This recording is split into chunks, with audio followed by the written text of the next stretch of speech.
bookstore is right here? Yeah, it's right here. Hello, everyone, and thank you for joining us tonight for our Meet the Author program starring Jay McInerney, who will talk about his recently published novel, Bright, Precious Days. And it is so recently published that I think it hit the bookstores yesterday. We're fortunate to have him here with us this evening. Before we begin, let me just remind you that this program tonight is made possible by the Friends of the Library's annual campaign and through your donations and continued support that make all of our events available to everyone in the community. So thank you for your generosity. Please turn off your cell phones and refrain from texting during the program. Bright, Precious Days, Jay McInerney's first novel in a decade, revisits high society Manhattan. And this is the third novel in the trilogy that began with Brightness Falls, 1992, followed by The Good Life in 2006. Mr. McInerney shot to fame with his 1984 debut novel, Bright Lights, Big City, for which he also wrote the screenplay. He was born in Hartford, Connecticut, but considers himself a New Yorker. He was heavy into the Hardy Boys and all books by Jack London way before he graduated magna cum laude from Williams College, majoring in philosophy, and also gave the commencement address in 2010, before going on to the University of Syracuse, where he earned a Master of Fine Arts degree, working with Raymond Carver, who he has said was his mentor, and also Tobias Wolff. Mr. McInerney has published 8 novels, 3 nonfiction books on wine, one of his other passions, as well as working for The New Yorker, writing short story collections, essays, a blog, and a column about wine for the Wall Street Journal for 4 years. And now, since 2014, he has been the wine critic for Town and Country magazine. And just a personal note, I might add that I think it was in the early 90s, while at The New Yorker, that he wrote a 7-page essay on Chloe Sevigny from Darien, Connecticut, calling her the it girl, labeling her the it girl, and saying she was one of the coolest girls in the world, which we all know she is. After his talk, Mr. McInerney will sign books that can be purchased from Barrett Books, Darien's own independent bookstore. Thank you very much. Please join me in welcoming Mr. McInerney.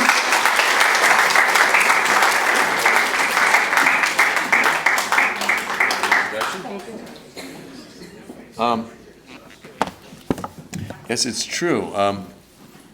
I wrote about Chloe in 1995, I believe, so it's been 21 years since I've been to Darien. I visited Chloe's home and her parents when I was writing this piece about her. At the time, she was living in a squat in the Far East Village, and she had this very kind of rugged bohemian life as a downtown kind of party girl, and it was quite a surprise to come up here and see her, the background from which she had come, and to meet her very nice parents and her family. It was a weird juxtaposition, but it's a very beautiful place. You're all lucky to live here, I would say. This is actually the first time I've read from this novel. It just came out yesterday, and I did a big event at Barnes & Noble, but I did not do a reading, so this is pretty fresh. I'm going to read a chapter which I think is relatively self-contained, but I should tell you a little bit about the book. Russell and Corrine Calloway are the couple at the center of this book. They've been married at this point for they're about to celebrate their 25th wedding anniversary. They're the kind of couple that that friends look up to, admire, say, wow, they have it all together, and they're good looking and smart. And Russell is a book editor, and he actually runs a small independent publishing house. And Corrine works for a nonprofit organization that feeds poor people in New York.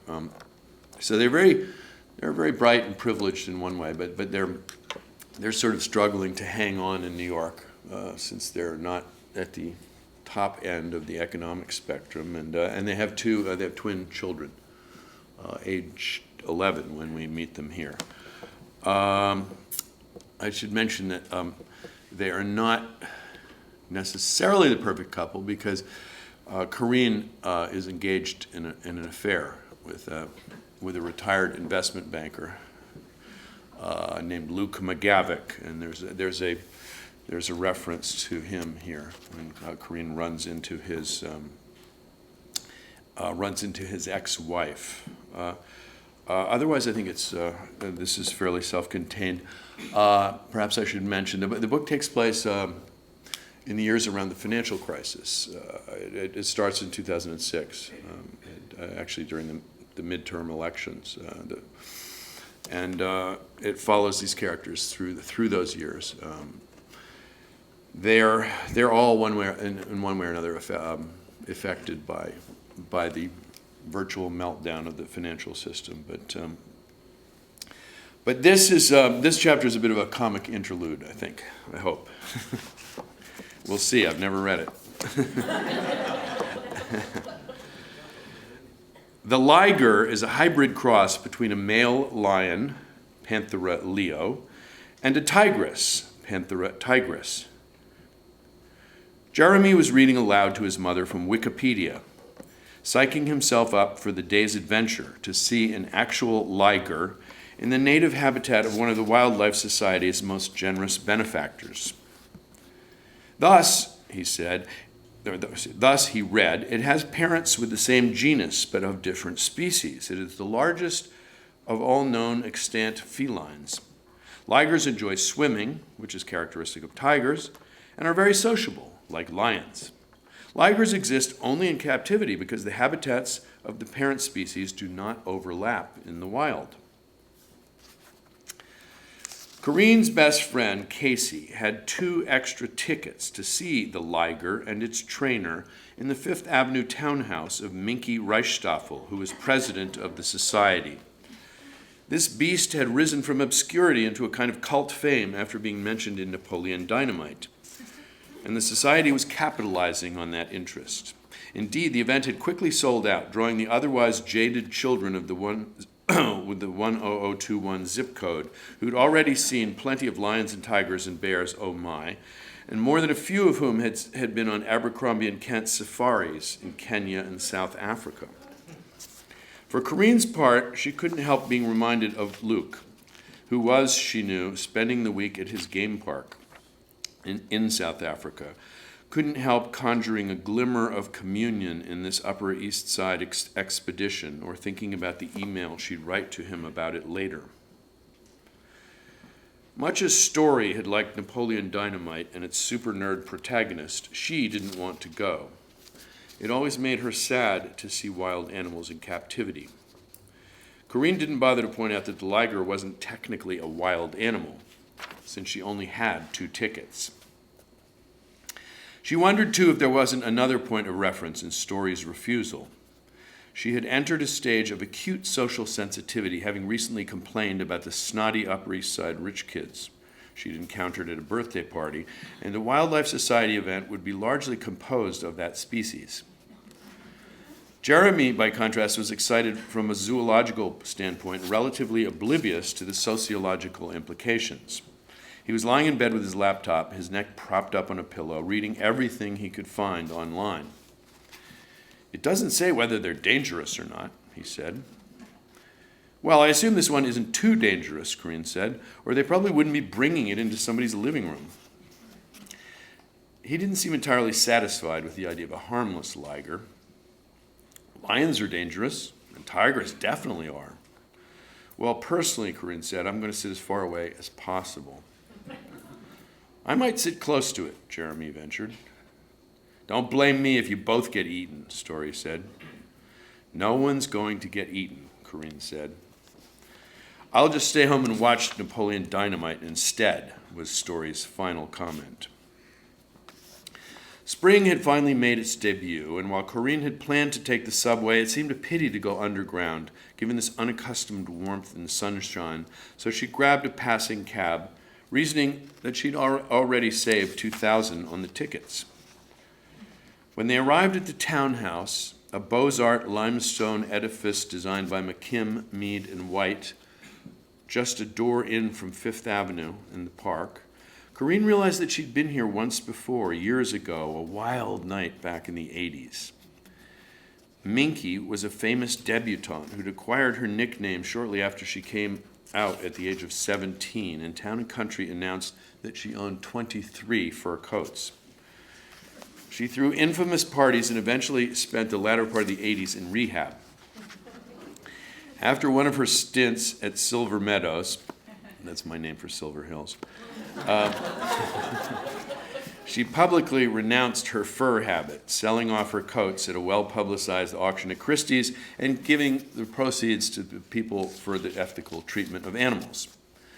She had since settled into harmless modes of eccentricity, collecting and discarding exotic husbands, an Argentinian polo player, a Russian ballet dancer, and an Italian Uruguayan rancher, while devoting herself increasingly to the welfare of animals.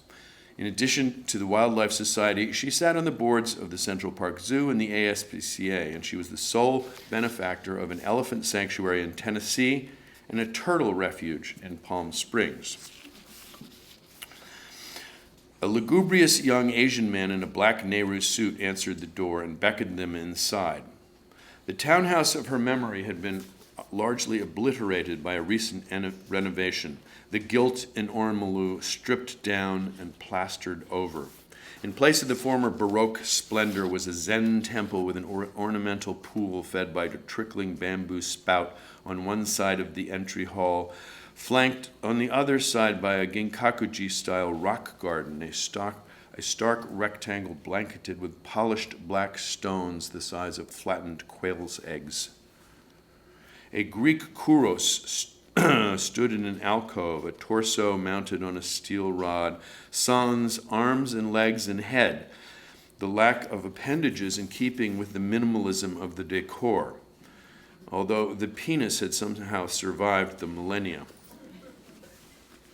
Directly across from the statue was a Picasso from the painter's classicist period, a rendering of a surreally distorted white sculptural figure against a milky blue background.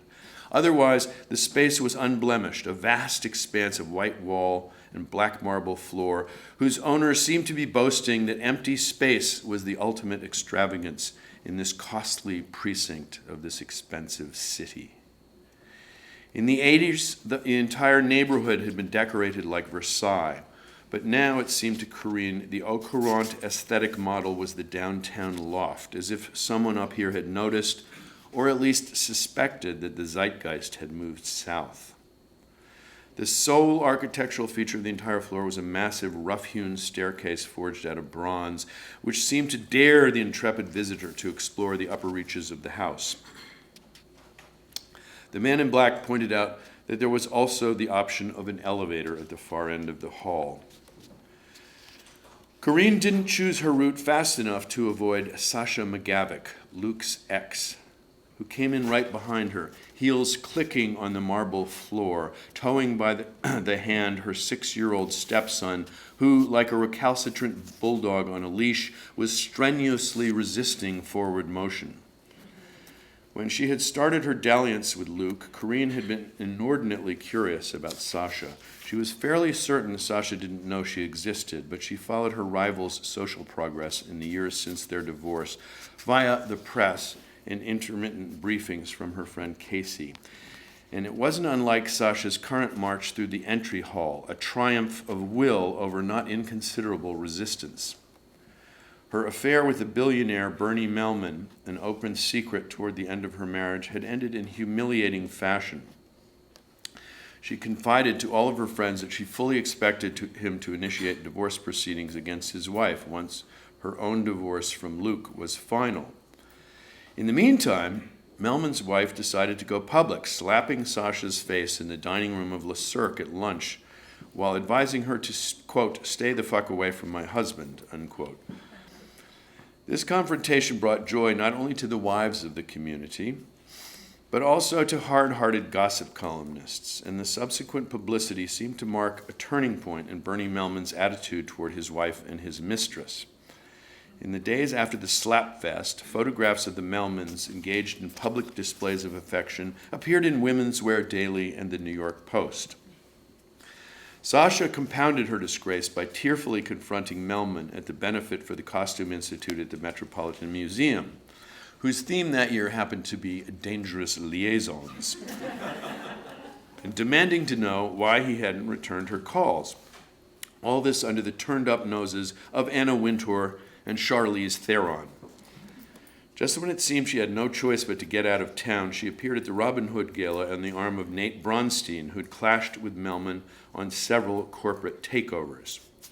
Some were surprised that Bronstein would be interested in his enemy's discarded mistress, but others, particularly some of his colleagues in finance, felt that in scooping up Sasha, he'd shown a savvy sense of market timing, acquiring a blue-chip asset at a steep discount. And last year, Sasha had closed the deal with Bronstein, though it was widely noted that she continued to use the surname McGavick, which suggested to more than one commentator a reluctance to bear a Semitic surname. Thankfully, she didn't recognize Corrine. They'd met only once in passing, and she was fully engaged in the struggle to drag her stepson toward the stairs. I don't want to see the tiger, he said. It's not a tiger, Sasha hissed. It's a liger, like in that stupid movie. Jeremy observed the younger boy with an air of sympathetic condescension. It's okay, he said. There's actually nothing to be scared about. Not true, thought Corrine. That little boy had plenty of reasons to be scared. Upstairs, a flock of mothers and their young chattered en masse in the dining room. As an interloper from downtown, Corrine was ill-equipped to decode the room and plumb the levels of intrigue in this gathering, although she did identify among the much-photographed first and second wives of a hedge fund manager whose divorce had been chronicled in the columns. The new young wife, the center of an enthusiastic audience, chattering like grackles. The old one huddled resentfully with a single companion at the outer edge of the scrum. The room was less austere than the entry hall. The decorator seeming to have grudgingly acknowledged the need for some furniture. A pair of barge-like beige sofas faced each other across a prodigious expanse of white lacquered coffee table. An orange and chartreuse Rothko hung over the stark black marble fireplace. Casey waved her over to the corner that she shared with the woman they'd seen at Justine's a few weeks before, who resembled a bejeweled Giacometti in a canary yellow dress. She stood beside an actual Brancusi, a shiny marble bird in space. Even as Casey introduced them, the scarecrow glanced over the top of Corrine's head in search of more familiar faces.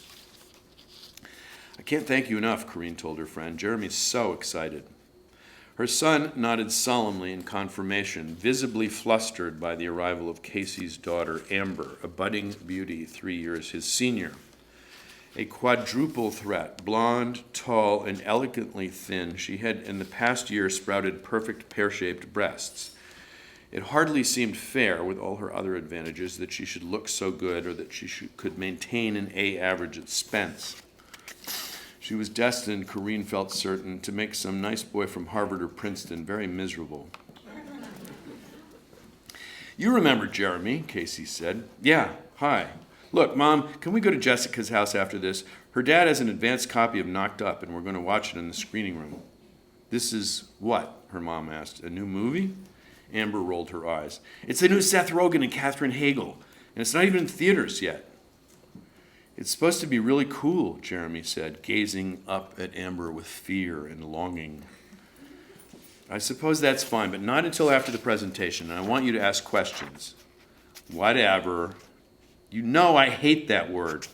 Okay, fine. I will ask incisive questions that make my mother look good and thereby increase her chances of getting asked to be on the board of the Wildlife Society, which is the only reason we're here. I don't even know why you want to be on this stupid board anyway. You don't even like animals. We're all animals, Amber, her mother said. Let's go upstairs and get a seat, shall we? Rows of folding chairs had been set up in the library and on the third floor. Jeremy insisted on taking a seat in the first row. Corrine sat reluctantly behind him, with Casey on her right. At the end of their row, a cameraman and a sound man were setting up under the supervision of Trina Cox, one of cable TV's money honeys, not to mention Russell's former partner in his failed attempt to take over the publishing company he worked at during the 80s. Russell had somehow conceived the idea of a leveraged buyout of his employer after learning that he was on the verge of getting fired, and Trina had been the investment banker who advised him and quite possibly slept with him. They might have succeeded in the takeover if the stock market crash hadn't derailed them. It was the 80s. Stranger things had happened. Now, Trina was one of several babes employed by the cable stations in the past decade to deliver business and economic news, the collective bet being that the audience for such, as with sports, was largely hetero-male. Corrine had to admit she looked good. Though she hadn't been a raving beauty back in the days when she was seducing Russell, she was one of those women who'd actually grown more attractive in her 30s and 40s, her face losing baby fat and gaining definition. Still, this seemed like quite a come down from delivering the monthly jobs report on CNN. She was alternately standing in front of the camera, mic in hand, and checking the playback. Jesus Christ, I look like Kathy Bates in Misery. Can we do something with the fucking lights, please? Excuse me. One of the moms raced over and tapped Trina on the shoulder. Excuse me, this is an event for children, as you can plainly see, and we would all appreciate it if you'd refrain from inappropriate language. Oh, sorry, Trina said, turning back to the cameraman. I meant to say, could we please do something with these fornicating lights? The buzz of conversation subsided when Minky wafted into the room, her gold caftan flapping like a sail. Even as a debutante, she'd been more zaftig than her peers, and the years had only added to her volume. Surrounded by stick figures, she seemed to be serenely comfortable in her flesh, untroubled by the neuroses and eating disorders of the lesser rich. Her blonde bob was kept in check by a black velvet headband, and she was bedizened with enormous jewels. My friends, she began, thank you so much for coming, and thank you for supporting the Wildlife Society. A few of the children tittered, seemingly amused by her fluty patrician voice. I'm particularly pleased for the opportunity to introduce these young people to our group. It's critical that we preserve our wildlife so that you will inherit on Earth an Earth where humans and animals live in harmony. Imagine a planet with no lions or tigers or elephants. If not for our society, there might have been no American bison left. Do you children all know what the bison is? It's a buffalo. We have bison burgers when we go to Jackson Hole, shouted one kid. Mom says they're super healthy. That's gross, another kid opined. Minky frowned. What you children may not know is that by the end of the last century, the bison had been hunted almost to extinction. In 1907, our founder, William Temple Hornaday, sent 15 bison from the Bronx Zoo to a reserve in Wichita, Kansas, where the buffalo had once roamed in the millions, and gradually the species recovered in some of its natural habitats. Today, we're working to save other endangered species. Who here has visited the Central Park Zoo?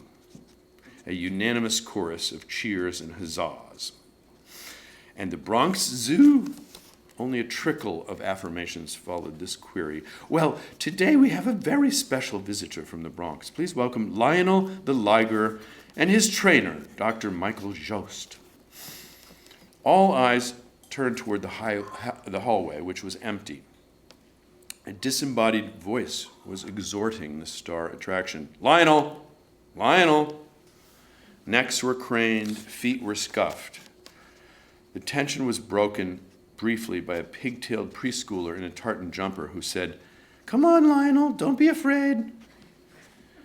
Trainer and beast finally appeared at the top of the stairway, eliciting a collective gasp and assorted squeals. The liger resisting the pressure on his leash, batting at the silvery chain links and shaking his head back and forth. It was a very big animal, much bigger than Corrine had expected. The man holding the leash, though very solid, wouldn't stand a chance against the cat that must have outweighed him by a factor of 3 or 4. The squeals rose in volume as he succeeded in leading it into the library. After some coaxing and pushing, he managed to get the big cat to sit on its hind legs. Good afternoon, everyone. I'm Dr. Yost from the Bronx Zoo, and this is Lionel, who's visiting us from his home at an animal refuge in South Carolina. Isn't he from Africa? Someone asked. No, he's not, but I'm glad you asked that. Lions and tigers don't live near each other in the wild. The Bengal tiger lives in Asia, and the lion is native to Africa. So how did the lion have sex with the tiger? Shouted one of the older boys.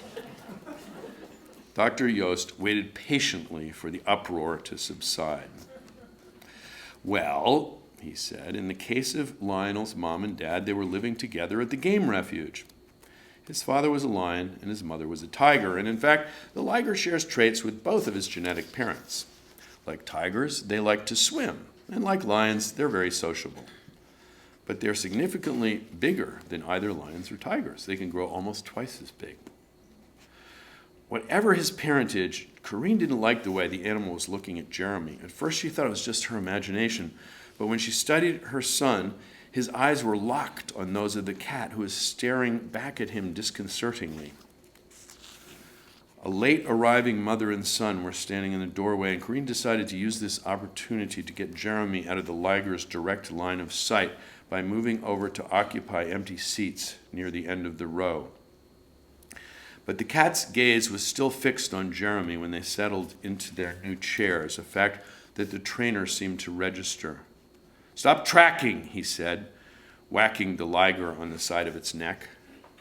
After shaking its huge head and yawning, Lionel returned his gaze to Jeremy. It was terrifying, and Jeremy seemed a little freaked out himself.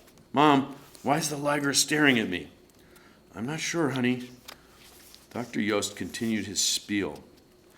What we do know is that ligers are missing the growth-inhibiting gene that keeps them at normal size. They can weigh up to 900 pounds, and the skulls are 40% larger than a Bengal tiger's. Lionel, stop tracking! He whacked the cat again, and that was enough for Corrine. She grabbed Jeremy's hand and started to lead him out. As they crossed in front of the liger, it crouched and seemed to take aim for a lunge, at which point Dr. Yost yanked hard on its leash. Behave yourself, Lionel. Corrine shoved Jeremy ahead as she watched over her shoulder, the liger stationary but shaking its head against the straining collar. In the hallway, she took his hand, and together they ran down the stairs. That was pretty scary, Jeremy said. Corrine nodded. She didn't want to over-dramatize, but she'd been terrified. Was it just me, or did that liger look like it wanted to eat me? Well, let's just say I didn't like the way it was looking at you, Corrine said. Standing outside on the sidewalk on a warm spring afternoon, she wondered if she'd let her imagination run wild.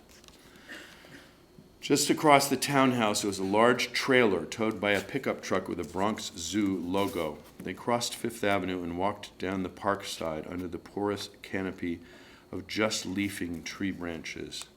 She could predict the call from Casey, who would accuse her of being a crazy, overprotective mother, but she didn't really care. In fact, when Casey finally did call, it seemed that the Calloway's premature exit was overshadowed by subsequent events. The story that gradually emerged was that Lionel, while being led to his trailer from the door of the townhouse, had pounced on a passing jogger, who is now in stable condition at Lenox Hill Hospital.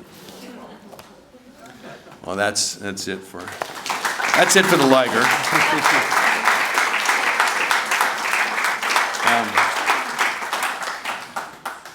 Well, that was a bit of sociology and zoology, I guess. Sometimes they're not very different at all. I would be happy to take questions, if anybody has any about this book. I have two. Two. How do you write? Do you have an ending in mind and just figure out a way to get there? Or do you have a starting point and just follow it? That's a good question. I think about this all the time. Writers as different as F. Scott Fitzgerald and John Irving and Bret Easton Ellis apparently work from outlines, elaborate outlines. They map out their novels before they really sit down to write them. John Irving, who's a friend of mine, once told me that he writes the last chapter first. And, I wish I could do that, but I can't. I've never really known exactly where. I had an idea with this novel. It's going to be sort of focused on the financial crisis. I had an image of these friends sitting around a loft watching the 2008 election returns while the economic system melted down around them. But I didn't really know where I was going when I started. And I once interviewed the writer E.L. Doctorow, who sadly passed away this past year. And he told me something I've always remembered. I was just barely out of college at the time, and dreamed of being a novelist someday. And he told me that for him, writing a novel was like driving across country at night. You can only see as far as the headlights, but you can make the whole trip that way. And I think the idea was that he maybe worked with the sort of some idea of what the next chapter might be, but without necessarily knowing where it was all going to end. And that's certainly how I work. And I kind of like it that way because, it's very frustrating sometimes not knowing where you're going. But at the same time, I think a lot of what is creative and interesting happens at the level of language and happens, and it takes you by surprise sometimes. And when I started this novel, I didn't know if this couple was going to remain together or not. And I went both ways on it. And I suppose I shouldn't tell you what happens, but you may have read one of the reviews by now. I do read the Sunday Times this week. I'm happy to say that. It's a very, very positive review. So I basically the answer is I improvise. Okay. The second part, how do you choose names for characters? Do you have a friend and modify? Well, first of all, I try to make sure that they're not names of people that I actually know.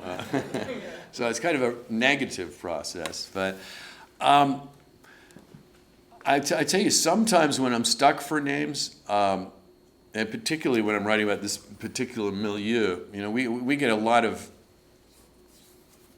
invitations for the charity gala events and so on, and the boards, these names. Every invitation you get has about 100 names listed on it. The advisory board and the steering committee and all this stuff, and it's quite fascinating to go down these lists and sort of pluck out names, and that's what I do when I get stuck. Switch surnames with first names? Yeah, you got to make sure you don't. Yeah, you got to make sure that you mix up the surnames and the first names. You don't want these people coming after you. But so far as I know, I haven't managed to name a character after somebody who believed that it was them and had the same name. Yeah, I've never actually been sued. I did once have a near brush with a paternity suit. I was at a book signing on the Upper East Side, and there were quite a few. There were about 150 people. Luckily for me, because a woman pushed up the head of the line with a man in tow, and the man slapped down these papers and said, "You've been served." And then the woman said, "That's not him."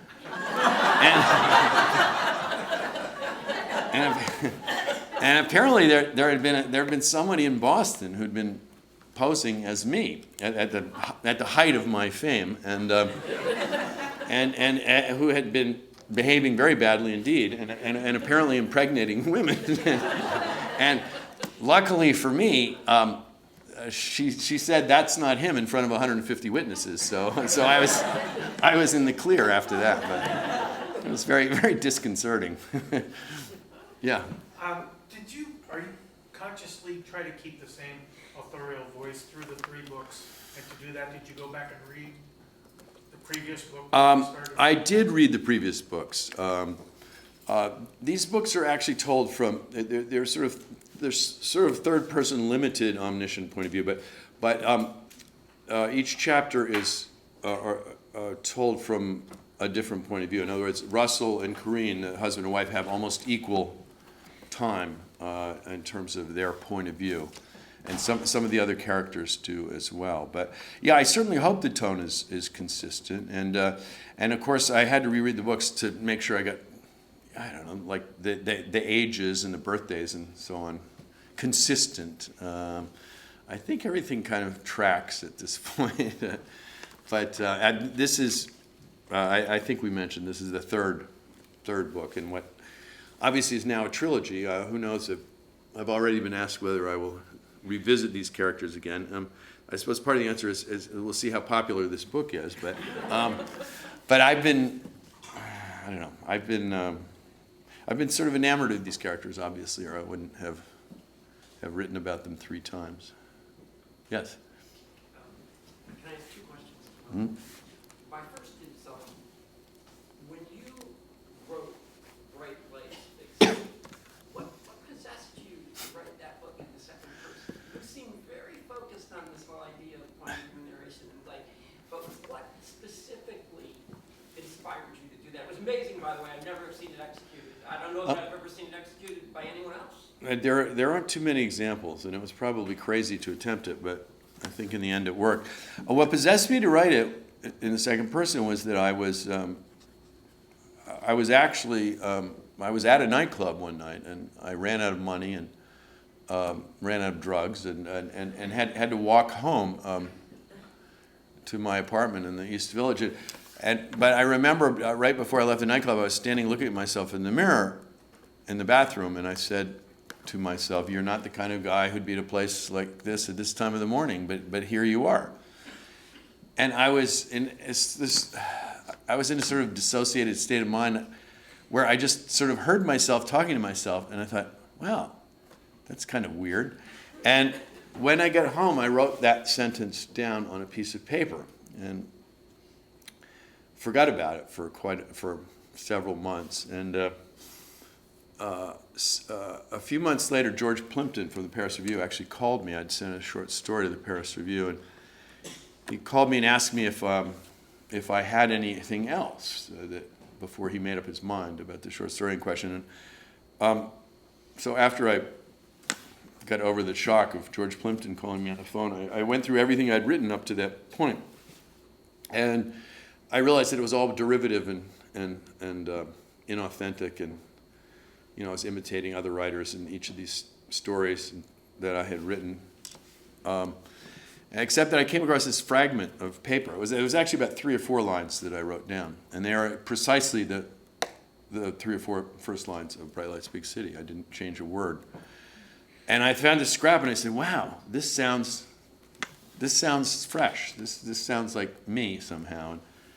And that night, I pretty much sat down and wrote what I thought was a short story, which became the first chapter of Bright Lights, Big City, and I sent it to George Plimpton the next day, and it was published in the Paris Review. And subsequently, I felt like I had more to say in that voice, and that became Bright Lights, Big City. So my second question is that we were asking a little bit earlier about whether you would do another book in this series, but how much of this ambition to create this series of books was you trying to fit into the chronicle a whole life of somebody in the same way that Updike did and Philip Roth did successfully? Did you think of yourself as wanting to take that challenge or to try to? Well, I didn't. When I wrote the first book, which was called Brightness Falls, it didn't occur to me that I would be writing about these characters again, and it didn't for quite a long time. But I have to say that I'm a huge fan of Updike's Rabbit novels and Roth's Zuckerman books, and I liked the idea of following characters through time. And when September 11th, 2001, sort of rocked the city to its foundations, as someone who wrote about New York, I just felt like I had to somehow register and write about this event, and I couldn't figure out how to for the longest time. And then I thought about sort of approaching it from a domestic scale of these two characters that I had created and their friends. How would it have affected them? And so it was only about 10, 12 years after I wrote the first one that it occurred to me that it might be a series. So, and I don't know. I mean, I'm not consciously going up against those guys, but it's a tall order to fill. But I kind of love the idea that it's a trilogy now. The trouble is, if I write another one, it'll be a tetralogy, which doesn't quite seem as. Although Updike eventually wrote 4.5 Rabbit books, so we shall see. Yes. Right, I've got two questions as well. The first is, you mentioned that your characters are never named after anybody that you know, per se. Well, I try not to. Are they ever based on people that you know? Oh, well, the characters are often based on people I know. Usually the minor characters more than the major ones. I mean, at this point, I remember Russell and Corrine were partly modeled on this couple I knew that I didn't even know them very well, but they seemed so glamorous, and they got together right after college. I mean, they actually went to Yale, not Brown, but and they gave cocktail parties at a time when most of us were just drinking beer in bars, and this was right after we had all come to the city, and as I say, I didn't know them that well, but that was, I sort of had that image in mind.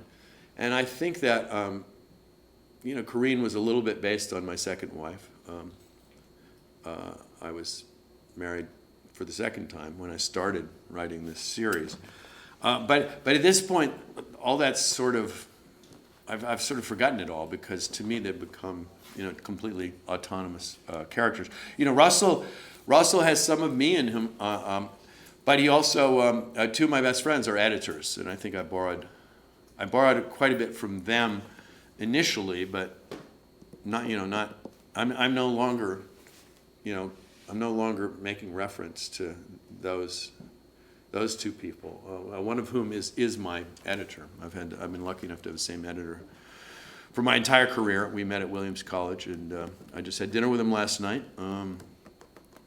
It must have been, I couldn't help wondering if it was weird for him, because a lot of this book is concerned with the writer-editor relationships. Russell runs his own publishing house, and there's a sort of a very fraught writer-editor relationship at the center of this book. But I honestly think I based it more on the Gordon Lish-Raymond Carver relationship, for those of you who know that story, than I did on my own relationship with my editor. Sorry, I went far afield with that answer. My second question is, it's been 10 years since you published The Good Life, but since then you've published a few collections of short stories and some works of nonfiction. Yeah. Which is your preference like for writing? Oh, well, for me, the novel is always the most important thing, and I'm one of those throwbacks who believes that the novel is the most important art form, and but I love writing short stories, and I love writing about one, but I don't think of it on quite the same level. One of the reasons that there was 10 years between novels is that I wrote a novel in 2010-11 that I finally judged wasn't worthy of publishing, and I just shelved it. And I'll probably go back to it at this point and see see if I can salvage it, and maybe I will. But I'm always sort of waiting for the next novel to occur to me. Yeah, you had a question? Yeah, I was wondering if you could indulge me an answer about another writer that I admire greatly, which is Raymond Carver. Yeah. It's not that often you get a chance to hear a first-person account of Raymond, and Yeah, it's a try to, great guy. sort of the theory or the image of him as being this sort of terrible drunk and mythic writer and great short story writer. Did you go to Syracuse specifically to study with him? And Yes. what was he like as an individual? Yeah, I went to Syracuse to study with Carver. I don't think I would have gone otherwise. It's not exactly the garden spot of America, for those of you who haven't been there. I met Carver in 1980, I guess. My future editor, Gary Fiskjohn, and Carver's editor, Gordon Lish, were having lunch with Raymond Carver one day in 1980. It just happened to be the day that John Lennon was killed. And I was home in my apartment, lying around doing not much of anything because I'd recently been fired from the New Yorker for being a very bad fact checker. And Carver, Gary called me and said, we've got to go back to work, but we have Raymond Carver with us, and he's reading at Columbia this tonight. Can you entertain him? And sure, he showed up. 10 minutes later, my buzzer rang, and there was this big, bearish man that I recognized as Carver. I've been a huge fan of his work for a number of years. At that time, he'd only published one collection of short stories, but he was, a real, I thought, an incredibly important writer. And suddenly, there he was in my apartment, and we sat down and we talked about all kinds of things, but mostly about books. And we kind of hit it off. We obviously hit it off because later, after he returned to Syracuse, he wrote me a letter and suggested that I might apply for this writing program. He could tell that my life in New York was not very conducive to,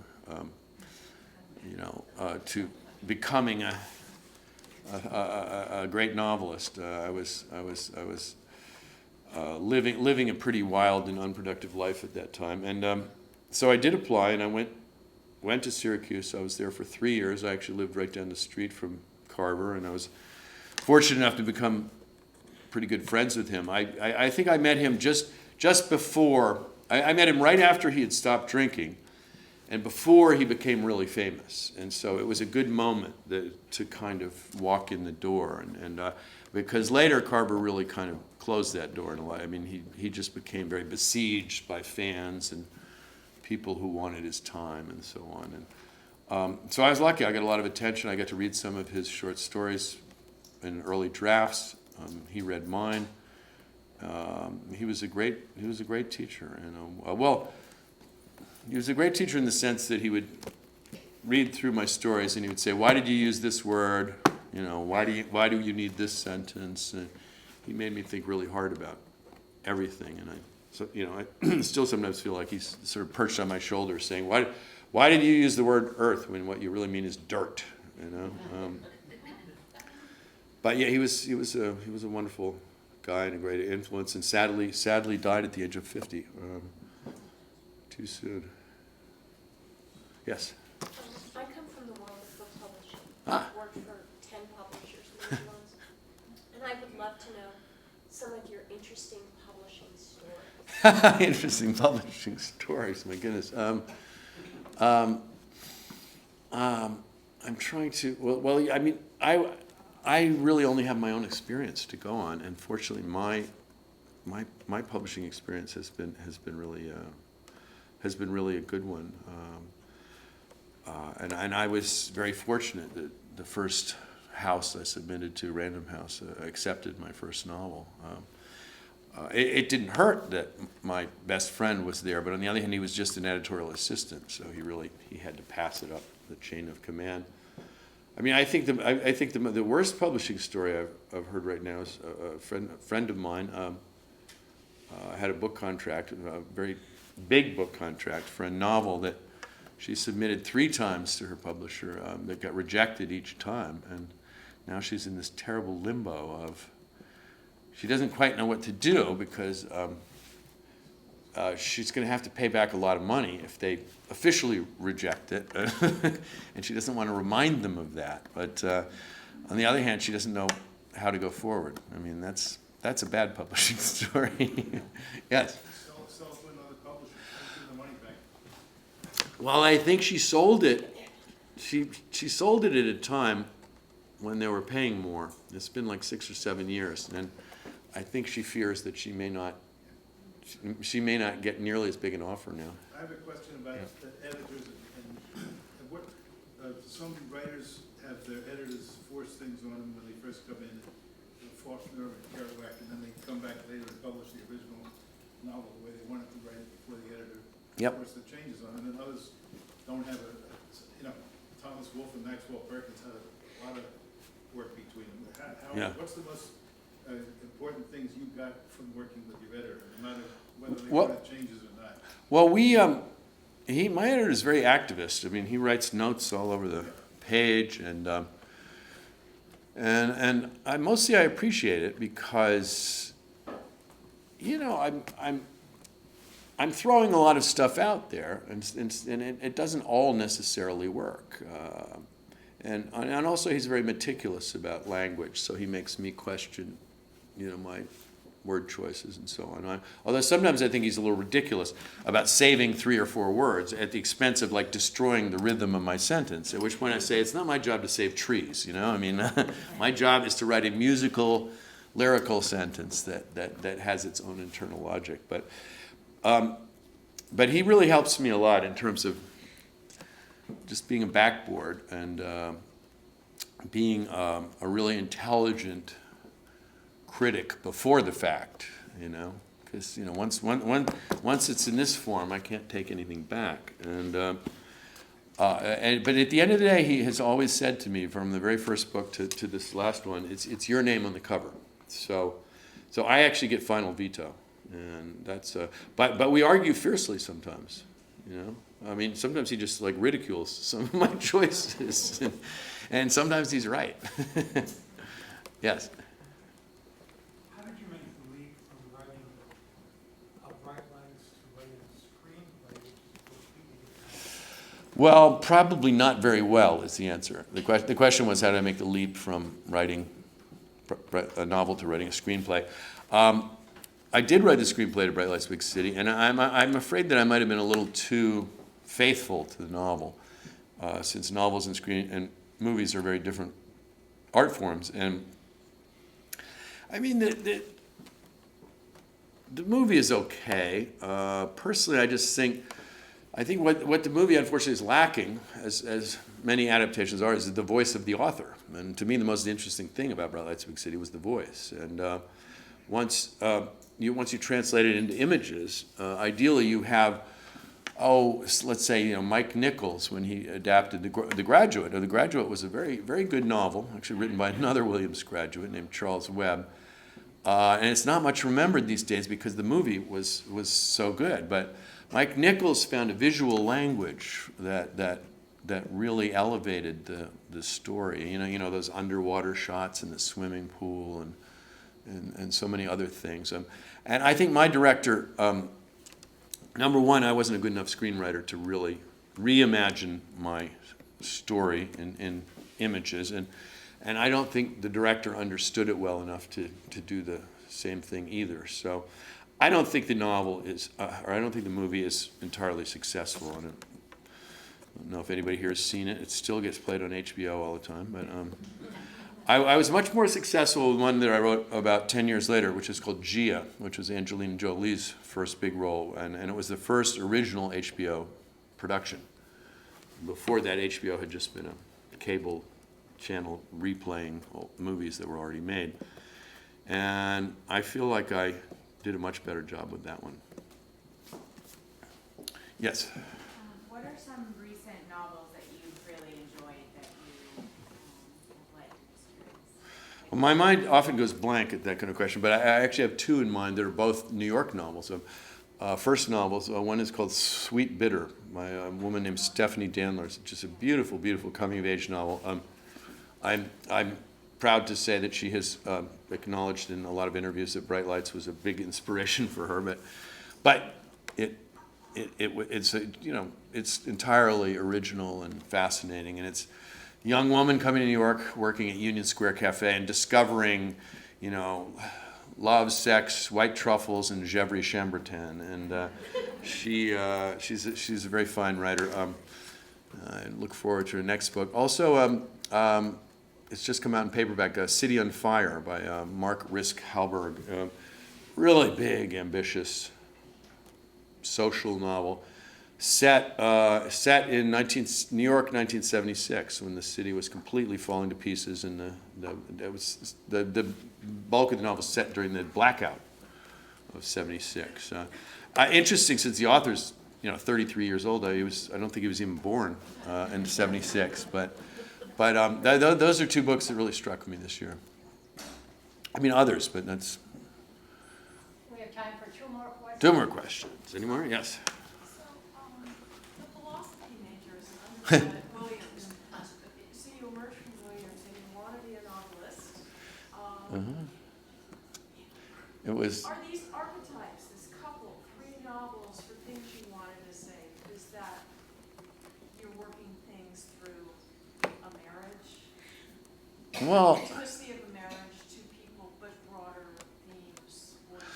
Well, I mean, I've always used these two as sort of, the marriage is a sort of lens for me to view the, larger, sociological trends in the city, and to sort of try to record the history of contemporary Manhattan as I see it. The first book was kind of inspired originally by something I saw on Fifth Avenue.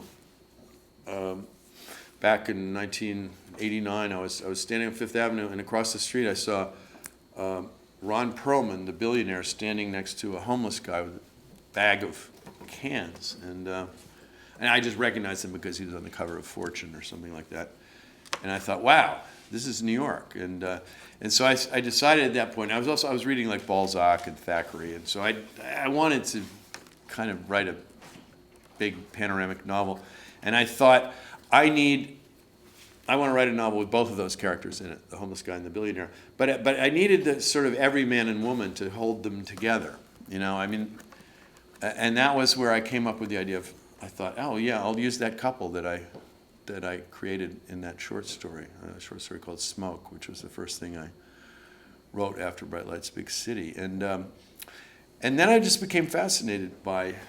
Well, for one thing, as somebody who has not succeeded in staying married to the first wife or the second wife, or even the third wife, I was, I just want to explore the idea of monogamy, of matrimony, and I also wanted to explore, if I hadn't been a novelist, I think that I would have been an editor. So Russell is kind of an alter ego for me, and remains so.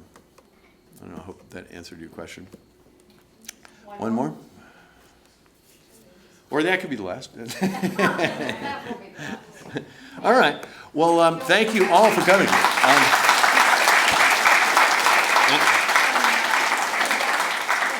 And I hope I will be signing some books.